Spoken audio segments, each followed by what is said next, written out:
Welcome to NCN news. నేను సంధ్య. బులెటిన్లో ముందుగా హెడ్లైన్స్ చూద్దాం. జిల్లా స్థాయిలో అత్యంత ఘనంగా సత్యసాయిబాబా శత జయంతి వేడుకలు. శ్రీ సత్యసాయిబాబా ప్రజల కోసం చేసిన సేవలు యువతకు అనుసరణీయమని joint collector Y Meghaswaroop MLA Gorantla Butchaiah చౌదరిలు అన్నారు. రాజమహేంద్రవరంలోని జిల్లా కలెక్టరేట్లోని పీవీఆర్ఎస్ సమావేశ మందిరంలో శ్రీ సత్యసాయిబాబా శత జయంతి వేడుకలు ఘనంగా నిర్వహించారు. ముందుగా జ్యోతి ప్రజ్వలన, వేద పారాయణం, భజనలు, కీర్తనలు, నృత్య ప్రదర్శనలతో కార్యక్రమాన్ని ప్రారంభించారు. ఈ సందర్భంగా జాయింట్ కలెక్టర్ మేఘస్వరూప్ మాట్లాడారు. శతాబ్దం దాటిపోయిన సత్యసాయిబాబా ఇచ్చిన ప్రేమ, దయా సందేశాలు సమాజాన్ని నడిపించే వెలుగులని అన్నారు. సేవే పరమార్థం, సేవే పరమధర్మం అనే సిద్ధాంతాన్ని జీవితాంతం ఆచరించి చూపిన ఆయన జీవితం అక్షయ స్ఫూర్తిగా నిలుస్తోందన్నారు. సభాధ్యక్షులు రూరల్ ఎమ్మెల్యే గోరంట్ల బుచ్చయ్య చౌదరి మాట్లాడారు. పుట్టపర్తి వంటి వెనుకబడిన ప్రాంతాన్ని ప్రపంచ పటంలో నిలబెట్టింది సత్యసాయి సేవలేనన్నారు. గురుకుల విద్య తమ జీవితానికి మార్గదర్శకమైందని వ్యక్తిగతంగా పేర్కొన్నారు. రాష్ట్ర పండుగగా శత జయంతి వేడుకలను ప్రభుత్వాలు ఘనంగా నిర్వహిస్తున్నందుకు ఆనందం వ్యక్తం చేశారు. ఈ కార్యక్రమంలో MLC Somu Veerraju, RUDA chairperson Boddu Venkataramana, additional SP A Subbaraju, incharge DRO S Bhaskar Reddy, Sathyasai Gurukulam correspondent S Shyamasundar, principal K Gurraiah, సంగీత కళాశాల ప్రిన్సిపల్ పసుమర్తి శ్రీనివాస్, జిల్లా వ్యవసాయ అధికారి ఎస్ మాధవరావు, గురుకుల పాఠశాల విద్యార్థులు, అధికారులు పాల్గొన్నారు.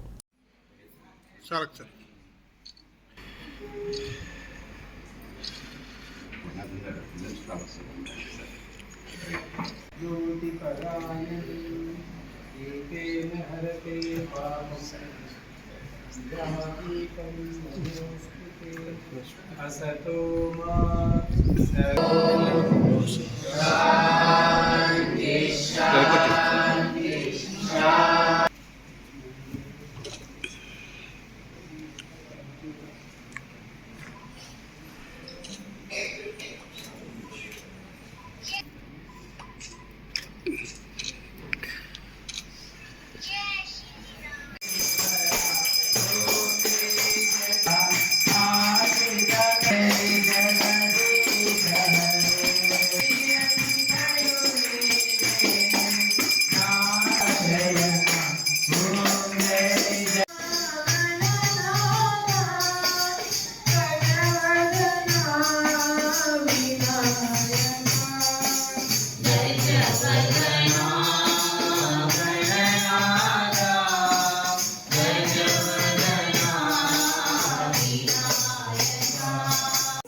కార్యాన్ని పురస్కరించుకోవడానికి ఈరోజు సమావేశమయ్యాం.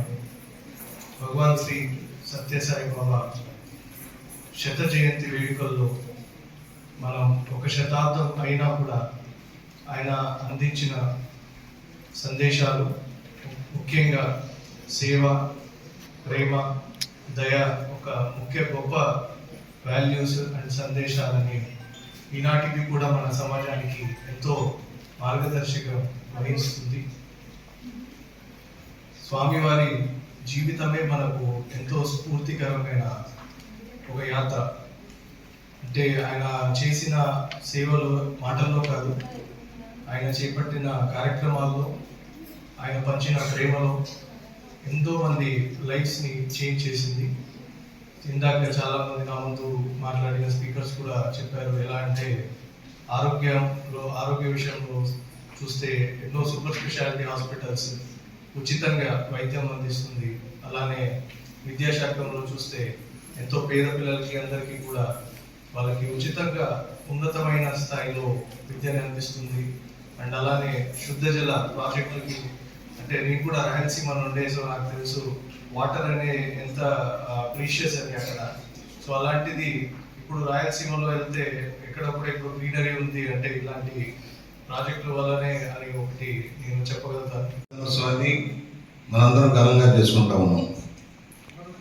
మతం అనేది విశ్వాసం, నమ్మకం. ప్రవక్తలు సందేశాలు ఇస్తారు, దాన్ని మానవాళే గౌరవించి దాన్ని ఆచరించడం సహజం, ఏ మతమైనా. ఇందాక పెద్దలు చెప్పినట్టుగా అన్ని మతాల సారాంశం చివరికి ఒకటే అవుతుంది. అన్ని మతాల్లో ఒకే రకమైన వేడుకలు ఉంటాయి, వాటిని పాటిస్తూ ఉంటారు. సత్యసాయి గారి తత్వం శాంతి, అహింస, నిజాయితీ, పేదల సంక్షేమం కోసం కృషి చేయడం. ఆయన నమ్మకాలను ఒమ్ము చేయకుండా అనేక మంది భక్తులు ఆయన ఆరాధించేవాళ్ళు ఉన్నారు. లక్షలాది మంది ప్రపంచవ్యాప్తంగా కూడా. వెనుకబడ్డ ప్రాంతం, ఫ్రాక్షన్ కేంద్రమైన ప్రాంతంలో జన్మించిన ఆయన వాటన్నిటికీ అతీతమైన శాంతి సందేశాన్ని ఇచ్చిన మహానుభావుడు సత్యసాయి గారు. తను నమ్మి ఎంతో మంది ఎన్నెన్నో ఆస్తులు, విలువైన ఆస్తులు ఆయనకి ఇచ్చారు. ఎందుకు ఇచ్చారు? ఆయన చక్కగా నిర్వర్తించగలరు, సక్రమంగా నిర్వర్తించగలరు, 10 మందికి సహాయం ఉంటుందని. ఉదాహరణకి నేను గురుకులం, నా జీవితంలో పెనుమార్పు కారణం గురుకులం. నేను రాజమండ్రి వచ్చిన సంవత్సరంలో పుల్లయ్య గారు, తన్నీరు పుల్లయ్య గారు ప్రముఖ విద్యావేత్త, ఆయన బయట వాళ్ళకి ఎవరు, నేను ఇంటర్ చదివేటప్పుడు నన్ను చేర్చుకున్నారు అక్కడ. మా తమ్ముడిని చేర్చడానికి వస్తే నన్ను కూడా ఇక్కడే చదువుకొని వీటీ కాలేజీలో తెచ్చారు. సమాజం మీద ఒక అవగాహన ఏర్పడటానికి ఆ గురుకులం, వీటీ కాలేజీ నాకు ప్రధానమైన వేదిక నిలబడ్డాయి.